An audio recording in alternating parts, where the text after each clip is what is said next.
जी हाँ दोस्तों, मेरा नाम हिमांशु यादव और आप देख रहे हैं ADBM क्लासेस। इस क्लास में बात करूंगा उत्तर प्रदेश बोर्ड एग्जाम 2025 के विज्ञान के प्रश्न पत्र 824 CP की। इस क्रम में सबसे पहले मैं 20 नंबर के जो बहुविकल्पी प्रश्न को है उसको हल करवाने वाला हूं। उसका जो लिखित आता है जो 50 नंबर का होता है उसको हल करवाऊंगा। अतः मेरा आपसे निवेदन है कि प्लीज आप इस वीडियो को पूरा जरूर देखें।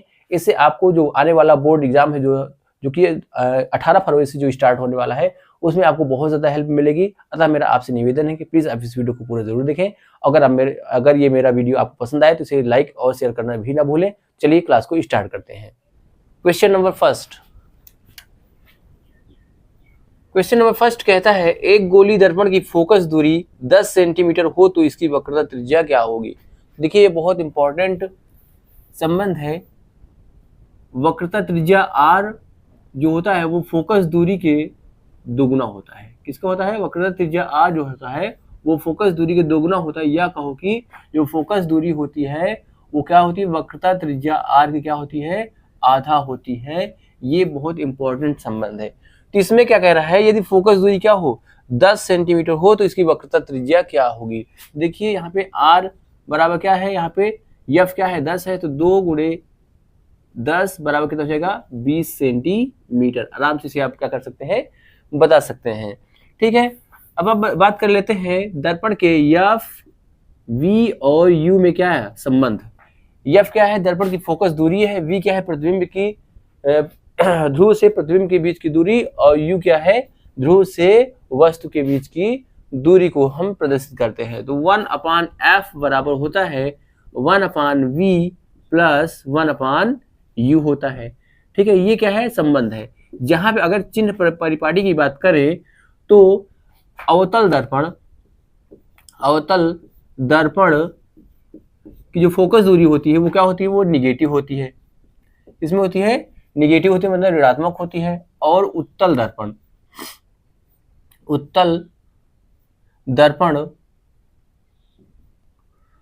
दर्पण के लिए जो फोकस दूरी होती है वो क्या होती है? पॉजिटिव होती है। किसमें होती है? पॉजिटिव होती है। यू का मान सदैव क्या होता है? वस्तु की दूरी यू को सदैव क्या लिया जाता है? निगेटिव लिया जाता है। और जो होता है जो वी है प्रतिबिंब की दूरी को प्रतिबिंब के अनुसार क्या होता है? ये पॉजिटिव और निगेटिव। वी क्या होता है? पॉजिटिव होता भी और निगेटिव होता है। ये कंडीशन होती है कि प्रतिबिंब कैसा बना है। तो ये रहा क्वेश्चन नंबर फर्स्ट। आपको इस जानकारी हो गई होगी। तो इसमें ऑप्शन नंबर क्या है? ऑप्शन नंबर सी क्या कह रहा है? 20 सेंटीमीटर। तो यही क्या होगा? सही होगा। अब बात करते हैं क्वेश्चन नंबर सेकेंड की।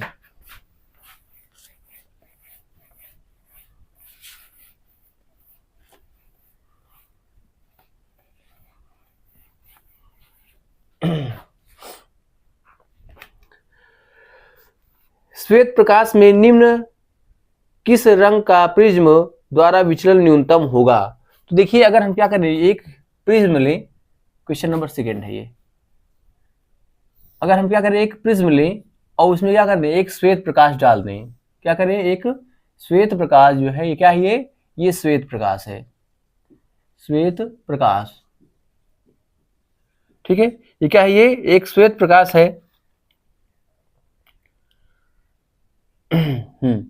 क्या है? ये एक श्वेत प्रकाश है। श्वेत प्रकाश में क्या करेंगे? अगर जो है कोई प्रकाश डालेंगे तो क्या होगा? ये अपने विबग्योर या कहेंगे कि बैजानी हपी नाला में क्या हो जाएगी? ये टूट जाएगा। किसमें? बैजानी हपी नाला में क्या हो जाएगा? ये टूट जाएगा। तो नीचे क्या आएगा? नीचे आएगा बैंगनी कलर का क्या होगा? विचलन सबसे ज्यादा होगा बैंगनी। ठीक है, उसके बाद क्या है? जामुनी, फिर क्या होगा? नीला, फिर हरा, फिर नारंगी, और फिर क्या होगा? ये यहाँ पे लाल। लेकिन ऑप्शन में क्या है? ऑप्शन में हमको जो है सब तो सबसे कम विचलन किसका हो रहा है, सबसे कम विचलन यहाँ पे लाल रंग का हो रहा है।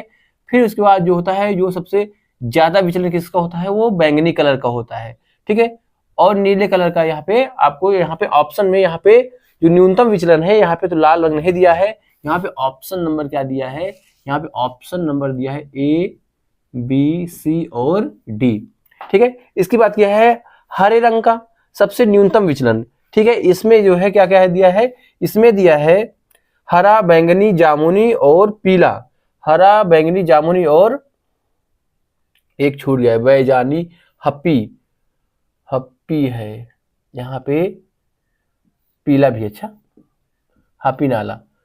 तो क्या है यहाँ पे जामुनी है, यहाँ पे क्या है हरा है, हरा यहाँ पे है, अच्छा। उसके बाद जो है क्या है बैंगनी, बैंगनी रंग का ज्यादा होता है तो होगा नहीं करेगा, सबसे न्यूनतम, ठीक है। तो इसमें जो है फिलहाल तो जो है यहाँ पे ऑप्शन नंबर बी तो हो भी नहीं करेगा, ठीक है। उसके बाद जो है जामुनी, जामुनी यहाँ पे है तो जामुनी भी क्या होगा, नहीं होगा। ऑप्शन नंबर सी पीला, पीला है और क्या है हरा है, पीला है और हरा है, तो यहाँ पे ऑप्शन नंबर ए नहीं होगा। ऑप्शन नंबर डी क्या है इसमें सही है, क्योंकि पीले रंग का जो है यहाँ पे विचलन क्या होगा, सबसे न्यूनतम होगा। आपको यही ऑप्शन ये क्या है, ये सही है, ठीक है। आपको ऐसे ही क्या इस क्वेश्चन को करना है। अच्छा एक बात और थोड़ा इसको भी ध्यान देख लें कि अगर मान लो हम क्या कर दें, एक और प्रिज्म रख दें इसी के समांतर, एक और प्रिज्म रख दें, तो क्या होगा, इससे निकलने वाला प्रकाश क्या होगा, फिर से श्वेत ही हमको मिलेगा। क्या मिलेगा, श्वेत ही मिलेगा, ठीक है। ये रहा। अब बात करते हैं क्वेश्चन नंबर 3 की। तो सबसे अधिक विचलन किसमें होता है, अभी बात कर लेते हैं। सबसे अधिक विचलन, सबसे अधिक विचलन,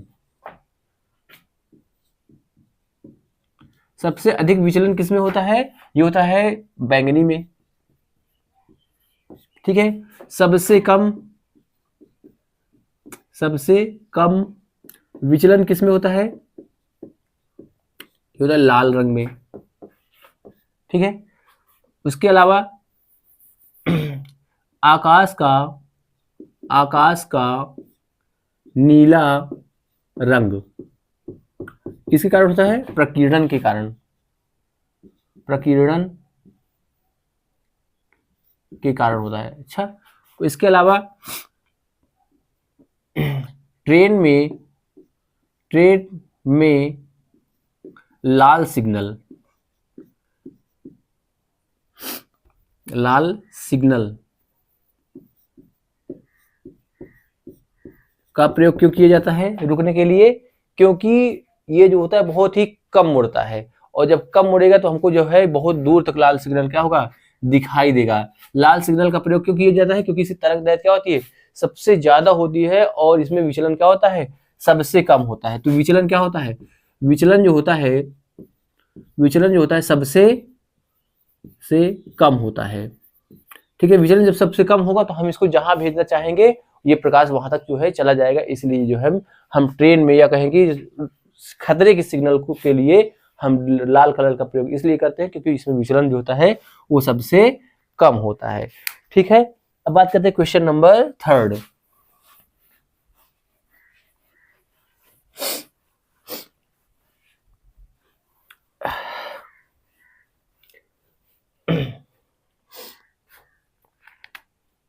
क्वेश्चन नंबर 3 कहता है कि उत्तल लेंस के सामने f तथा 2f के बीच रखी वस्तु रखी है, निम्न में से कौन सा कथन सही है, ठीक है। तो देखिए यहाँ पे ये क्या है, उत्तल लेंस है, उत्तल लेंस है।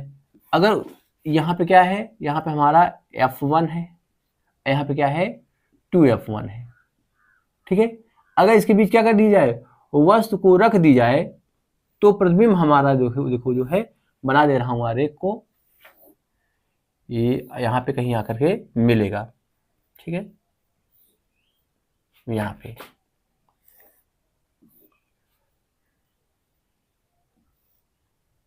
ये है, ये क्या है, ये वस्तु है, वस्तु है। और ये हमारा क्या है, ये हमारा हो जाएगा ये F1 हो जाएगा, ये हमारा क्या हो जाएगा, ये हमारा F2 हो जाएगा, ये क्या हो जाएगा यहाँ पे 2F2 हो जाएगा, 2F2। तो जो प्रतिबिंब होगा हमारा वो क्या होगा, वो जो होगा वो F2 2F2 एवं अनंत के बीच, एवं अनंत के बीच बनेगा, अनंत के बीच बनता है। और क्या होता है, प्रतिबिंब की जो विशेषता क्या होती है, वो क्या होती है, वो वास्तविक होती है, वास्तविक होती है। और क्या होता है, वस्तु से बड़ा, वस्तु से बड़ा। जो प्रतिबिंब होता है वो क्या होता है, वास्तविक होता है, और क्या होता है, उल्टा होता है, उल्टा हो, वास्तविक उल्टा और वस्तु से बड़ा होता है। तो इसमें देखिए क्या है, इसमें वास्तविक वस्तु से बड़ा है, सीधा सीधा तो हो ही नहीं सकता, उल्टा होता है वस्तु के आकार के समांतर। इसमें क्या है, ऑप्शन नंबर ए क्या है, इसमें ऑप्शन नंबर ए क्या है, इसमें सही है, ऑप्शन नंबर ए क्या है, सही है। बाकी सब क्या है, गलत। देखिए इसमें क्या है, ऑप्शन नंबर डी में क्या है, आभासी, आभासी तो बिल्कुल भी नहीं होता, इसलिए क्या है, गलत है। ऑप्शन नंबर सी कहता है उल्टा, उल्टा तो होता है लेकिन वस्तु के आकार के बराबर, जी नहीं, वस्तु के आकार के बराबर नहीं होता, क्या होता है, वस्तु से बड़ा होता है। तो ऑप्शन नंबर सी भी क्या हो जाएगा, ये गलत हो जाएगा। उसी प्रकार ऑप्शन नंबर बी कहता है सीधा, सीधा तो बिल्कुल भी नहीं होता है, उल्टा होता है। ठीक है, यहाँ पे क्या है, वास्तविक और वस्तु से बड़ा, ऑप्शन नंबर ए क्या है, सही है। तो इस प्रकार से आप जो है उत्तल दर्पण के द्वारा प्रतिबिंब को आप देख सकते हैं। थोड़ा उत्तल दर्पण के द्वारा बने प्रतिबिंब को थोड़ा और देख लेते हैं डिटेल से, कि अगर क्या हो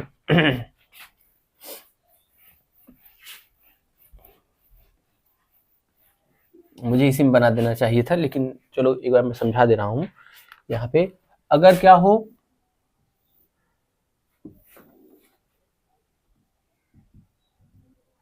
ये क्या है, ये F1 है, ये क्या है 2F1 है, यहाँ पे क्या है F2 है, यहाँ पे 2F2 है, 2F2 है।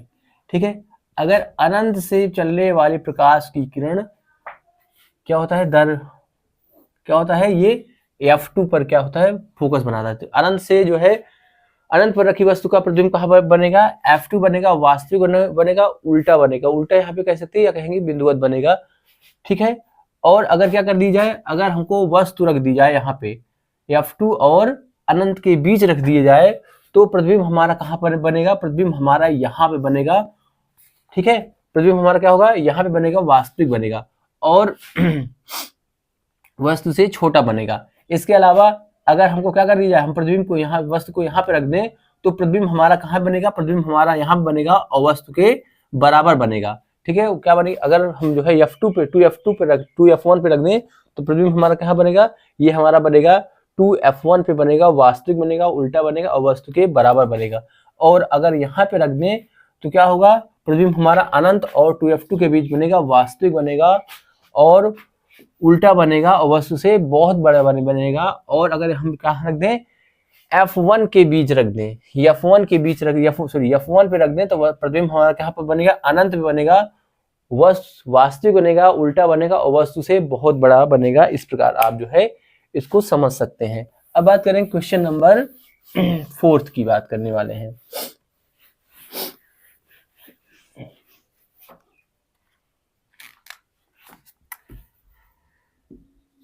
क्वेश्चन नंबर 4 कहता है आंख में प्रवेश करने वाले प्रकाश की मात्रा किसके द्वारा नियंत्रित होती है। ये देखिए, जब ये अगर आपको क्या करना है, अगर आपको ज्यादा देखना तो आप ऐसे कर लेंगे, और कम करना है प्रकाश को तो आप ऐसे कर लेते हैं। मतलब कि हम जो है किसको सिकुड़ते हैं, हम पुतली को सिकुड़ते हैं। तो इसमें option number A B, ciliary मांसपेशी बिल्कुल भी नहीं है, और जो है नेत्र लेंस ये भी नहीं है। ऑप्शन नंबर सी क्या है, पुतली के द्वारा हम क्या करते हैं, हम अपनी आंख में प्रवेश करने वाली मात्रा को क्या कर सकते हैं, नियंत्रित करते हैं। तो इसमें ऑप्शन नंबर सी क्या है, सही हो जाएगा। ठीक है, अच्छा फिर दृष्टि दोष की बात कर लेते हैं। दृष्टि दोष, दृष्टि दोष कितने प्रकार का होता है, ये होता है 3 प्रकार का। एक होता है दूर निकट दृष्टि दोष, निकट दृष्टि दोष। निकट दृष्टि दोष को क्या कहते हैं, मायोपिया।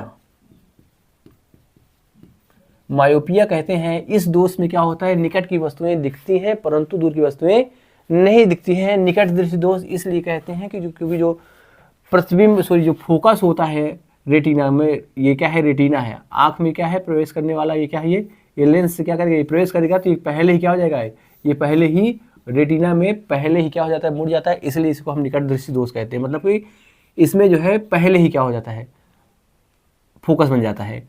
फिर उसके बाद जो है दूर दृष्टि दोष, दूर दृष्टि दोष, दूर दृष्टि दोष में क्या होता है, इसे बोलते हैं हाइपरमेट्रोपिया, हाइपरमेट्रोपिया,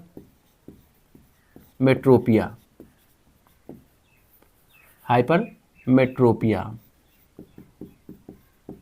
हाइपरमेट्रोपिया क्या होता है, हाइपरमेट्रोपिया में जिसमें क्या होता है, हमको दूर की वस्तुएं दिखती हैं परंतु निकट की वस्तुएं नहीं दिखती हैं। ठीक है, तो क्या होता है इसमें वो जो होता है, जो रेटिना, जो आँख से चलने वाला जो प्रकाश है वो क्या होता है, वो रेटिना से दूर बनता है, इसलिए हम जो है कहते हैं कि ये क्या है, ये इसीलिए इसे हम कहते हैं दूर दृष्टि दोष कहते हैं।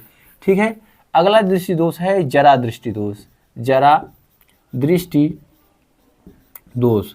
जरा दृष्टि दोष क्या होता है, इसमें जो है ये उम्र बढ़ने के साथ ये होता है, ज़्यादातर उम्र बढ़ने के साथ होता है, वरना इसमें क्या होता है, मांसपेशियां जो होती हैं वो आँख की जो मांसपेशियां हैं वो ढीली पड़ जाती हैं और जो है हमको ना तो ठीक से दूर की वस्तुएं दिखाई देती हैं और ना ही पास की वस्तुएं से दिखाई देती हैं। इसलिए जो है इसमें हम क्या करते हैं, इसमें हम जो होता है हम अवतल लेंस का प्रयोग करते हैं, अवतल लेंस का प्रयोग करते हैं। इसमें हम उत्तल लेंस का प्रयोग करते हैं, उत्तल लेंस का प्रयोग करते हैं। इसमें जो है हम द्विफोकसी, हमको मतलब उत्तल और अवतल दोनों का प्रयोग करते हैं, इसलिए बोलते हैं इसे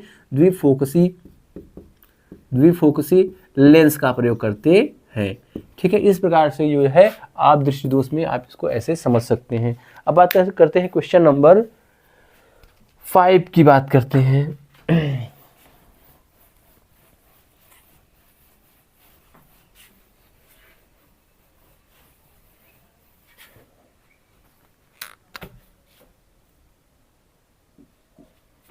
A, B, C और D। क्वेश्चन नंबर 5 कहता है 4 ओम का प्रतिरोध 16 वोल्ट की बैटरी के सिरों से जुड़ा है, प्रतिरोध से प्रति सेकंड गुजरने वाला आवेश क्या होगा। तो देखिए यहाँ पे क्या दिया है, यहाँ पे दिया है 4 आर कितना दिया है, यहाँ पे आर दिया है 4 ओम, क्या दिया है 4 ओम दिया है। ठीक है, वी कितना दिया है, वी दिया है यहाँ पे 16 वोल्ट दिया है।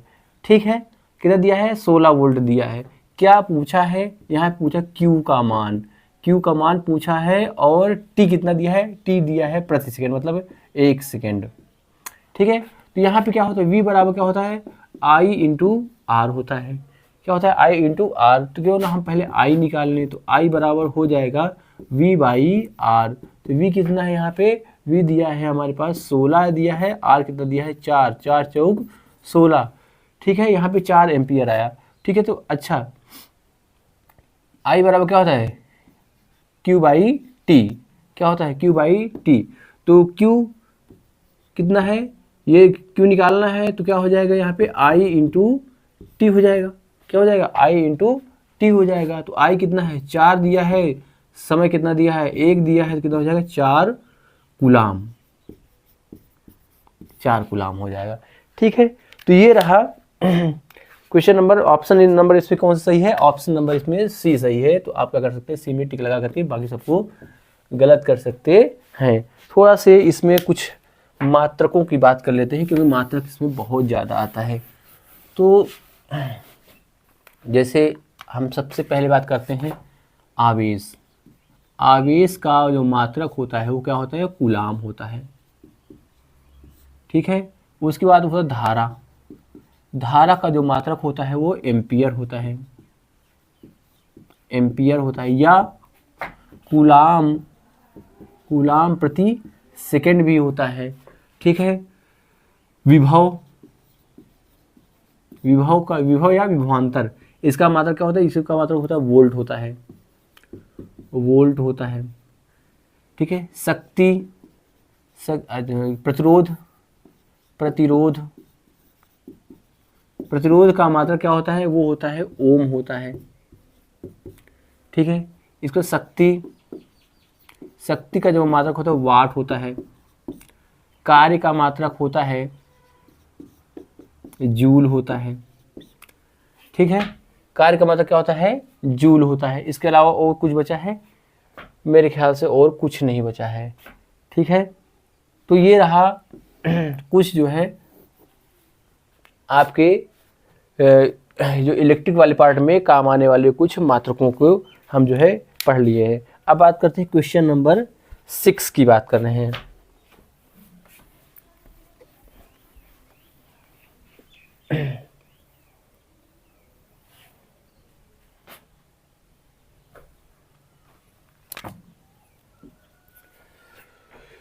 क्वेश्चन नंबर 6 कह रहा है एक तार का प्रतिरोध R बराबर 9 ओम है, इसे 3 बराबर भागों में बांटा जाता है। इन 3 तारों के टुकड़ों को परस्पर समांतर क्रम में जोड़ा जाता है।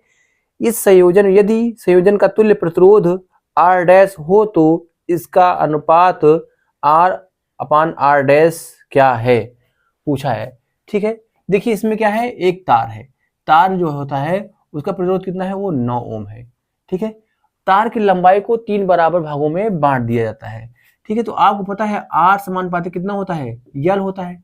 अगर इसे क्या कर दिया जाए, 3 बराबर भागों में बांट दिया जाएगा तो R भी क्या हो जाएगा, उसका 1/3 हो जाएगा। मतलब कि जो हुआ, जो आपको R मिलेगा, अब जो है आपको जो R मिलेगा वो क्या होगा, हम बोल रहे हैं R स्मॉल r कर देना है, ठीक है। आपको जो R मिलेगा वो भी क्या होगा, वो भी R/3 हो जाएगा। क्यों, क्योंकि जो है प्रतिरोध क्या होता है, लंबाई के समानुपाती होता है, कि मतलब लंबाई को 2 गुना करेंगे तो प्रतिरोध भी क्या हो जाएगा, 2 गुना हो जाएगा। और लंबाई को अगर आधा करेंगे तो प्रतिरोध भी क्या हो जाएगा, आधा हो जाएगा। यहाँ पे लंबाई क्या कर दिया गया है, 3 बराबर भागों में बांट दिया गया, मतलब प्रतिरोध भी क्या हो जाएगा, 1/3 हो जाएगा। मतलब कि हो जाएगा 9/3 हो जाएगा, या कहोगे 3 ओम हो जाएगा। कितना हो जाएगा, 3 ओम हो जाएगा। अब जो प्रतिरोध है वो क्या हो जाएगा, वो 3 ओम हो जाएगा। अब इसे क्या कर दे रहे हैं, इसे समांतर क्रम में क्या कर दे रहे हैं, जोड़ दे रहे हैं। ये देखिए समांतर क्रम में जोड़ दे रहे हैं ये। तो इसका प्रतिरोध क्या होगा, इसका तुल्य प्रतिरोध हम अगर R डैश से कहें, ये देखिए ये क्या है, यहाँ पे अब ये हो गया, यहाँ पे 3 ओम है, यहाँ पे 3 ओम है और यहाँ पे 3 ओम है। तो ये हो जाएगा R डैश, R डैश इसे दिखाया गया तो 1/R plus 1/R plus 1/R। इसको अगर जो है जोड़ेंगे तो कितना हो जाएगा, 1/R डैश, ये हो जाएगा। R क्या है, R नीचे क्या है, बराबर है, तो R/3 कितना हो जाएगा, 3/R। तो यह कहोगे कि जो है R डैश बराबर आ जाएगा R/3। तो ये कितना है, ये है 3/3 बराबर कितना हो जाएगा, R डैश। तो R डैश का मान क्या आया, R डैश का मान यहाँ पे आया 1 ओम है। R डैश का मान कितना है, यहाँ पे 1 ओम है। अब क्या पूछा है, अब पूछा है इसमें R/R डैश का मान। तो ये कितना, R कितना है, 9 ओम है, R डैश कितना है, 1 है। तो कितना आया, R/R डैश का जो अनुपात है वो कितना आया, 9। तो इसमें क्या है, ऑप्शन नंबर डी क्या है इसमें सही है, शेष क्या हो जाएगा, ये गलत हो जाएगा, ठीक है। यहाँ पे इस प्रकाशन में कौन सा प्रकाशन है, ये राजीव में इसका उत्तर जो है आंसर अलग थोड़ा गलत दिया है, आप इसे सही कर लीजिएगा। जो R और R डैश का जो मान होगा वो क्या होगा, वो आएगा 9 आएगा, ठीक है। तो जो है आप इसे इस तरह कर सकते हैं। अब बात करते हैं क्वेश्चन नंबर 7 की बात कर लेते हैं।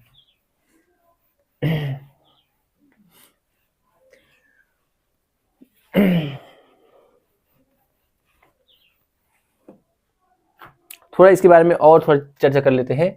जो प्रतिरोध होता है, ओम का नियम क्या कहता है, ओम का नियम जो होता कहता है जो प्रतिरोध होता है वो क्या होता है, वो लंबाई क्या होता है, समानुपाती होता है, ठीक है। और जो होता है जो तथा जो है जो अनुप्रस्थ काट क्षेत्रफल के व्युत्क्रमानुपाती होता है। इसे क्या कर देगी, इसे एक साथ रखेंगे तो R जो होता है वो क्या हो जाएगा, वो L/A हो जाएगा। समानुपाती को हटाएंगे तो R सिग्मा L/A, ठीक है। तो ये क्या है, सिग्मा यहाँ पे क्या है, सिग्मा यहाँ पे क्या है, प्रतिरोधकता बोलते हैं, विशिष्ट प्रतिरोध बोलते हैं। क्या बोलते हैं, विशिष्ट प्रतिरोध या प्रतिरोधकता बोलते हैं। इसका जो मात्रक होता है, विशिष्ट प्रतिरोध का जो मात्रक होता है वो विशिष्ट प्रतिरोध या कहो प्रतिरोधकता, प्रतिरोधकता,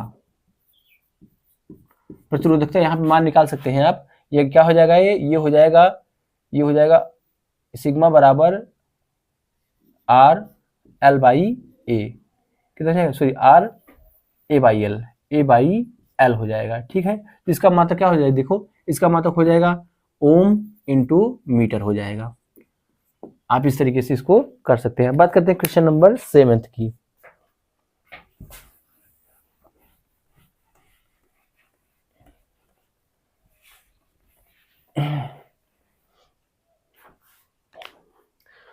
क्वेश्चन नंबर 7 कहता है कि जो है धारावाही परिनालिका के मध्य में चुंबकीय बल रेखाएं होती हैं। ये धारावाही परिनालिका है, ठीक है। इसका फिगर आप बना लीजिएगा, ये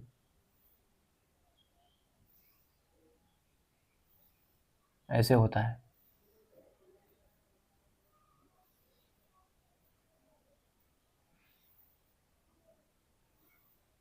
सॉरी,